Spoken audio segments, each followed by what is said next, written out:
5 দিন আর 15 সেশন, একঘেয়েমির প্রশ্নে সমালোচিত হয়েছে টেস্ট ক্রিকেট। তবে লর্ডস টেস্টের প্রতিটি ওভার, প্রতিটি সেশন, প্রতিটি দিন ছিল রোমাঞ্চে ঠাসা। প্রথম দিন থেকে পঞ্চম দিন রেশ কমেনি একটুও, বরং শেষ দিনে সেই রোমাঞ্চ বেড়েছে কয়েক গুণ। বোলিং ব্যাটিংয়ের পাশাপাশি কথার লড়াইয়ে উত্তাপ ছড়িয়েছে দুই দলের ক্রিকেটাররা। আঙুল তুলে হুঁশিয়ারি কিংবা অবজ্ঞার করতালি সবই হয়েছে লর্ডসে। আবার বাজ বল নিয়ে মোহাম্মদ সিরাজের কটূক্তিকর মন্তব্যও ছিল বিতর্কিত।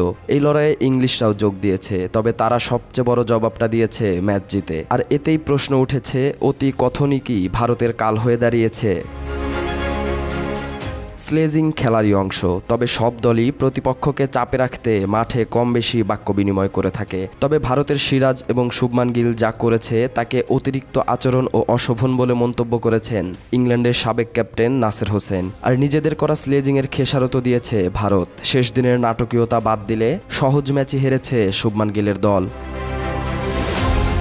প্রথম ইনিংসে ইংল্যান্ডের হয়ে দুর্দান্ত ব্যাট করেছেন জো রুট। শুরু থেকেই রয়েস হয়ে ব্যাট করেন তিনি। তবে হুট করেই সিরাজ রুটের দিকে ইঙ্গিত করে বাজ বল খেলতে বলেন। স্টাম্প মাইকে সিরাজকে বলতে শোনা যায়, বাজ বল কোথায়, আমি বাজ বল দেখতে চাই। বাজ বল দেখাতে না পারলেও সিরাজকে ঠিকই নিজের ব্যাটিং দৃঢ়তা দেখিয়েছেন রুট। এদিন ভারতের বিপক্ষে নিজের 11তম সেঞ্চুরি তুলে নেন এই ইংলিশ ব্যাটার। আর তৃতীয় দিনের শেষ কয়েক মিনিটের ঘটনা তো এই টেস্টের মোড় ঘুরিয়ে দিয়েছে।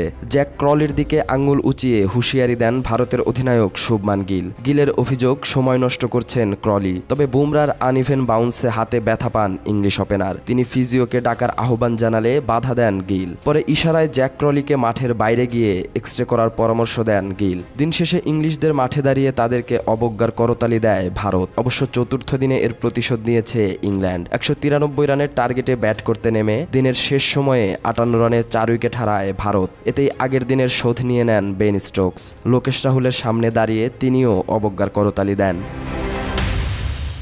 তবে রোমাঞ্চ অপেক্ষা করছিল শেষ দিনে।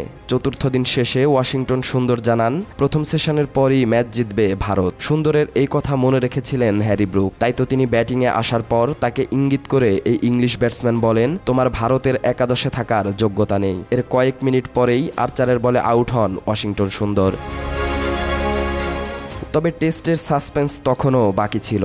বুমরা সিরাজকে নিয়ে ভারতকে ম্যাচে রেখেছিলেন রবীন্দ্র জাদেজা। শেষ পর্যন্ত ম্যাচ জেতা হয়নি। 22 রানে হারতে হয়েছে ভারতকে। 5 দিন ধরে যে কথার লড়াই হয়েছে সেটাও মিলিয়ে গেছে। ম্যাচ শেষে সিরাজকে সমবেদনা জানিয়েছে ইংলিশ ক্রিকেটাররা। আর জাদেজাকে বুকে টেনে নিয়ে তার দুর্দান্ত ব্যাটিংয়ের প্রতি সম্মান দেখিয়েছেন বেন স্টোকস। টেস্ট ক্রিকেট বুঝি এমনই হয়, মাঠের লড়াই, কথার লড়াইয়ে একে অপরকে ঘায়েলের চেষ্টা, কিন্তু দিন শেষে স্পোর্টসম্যানশিপের নিদারুণ উদাহরণ।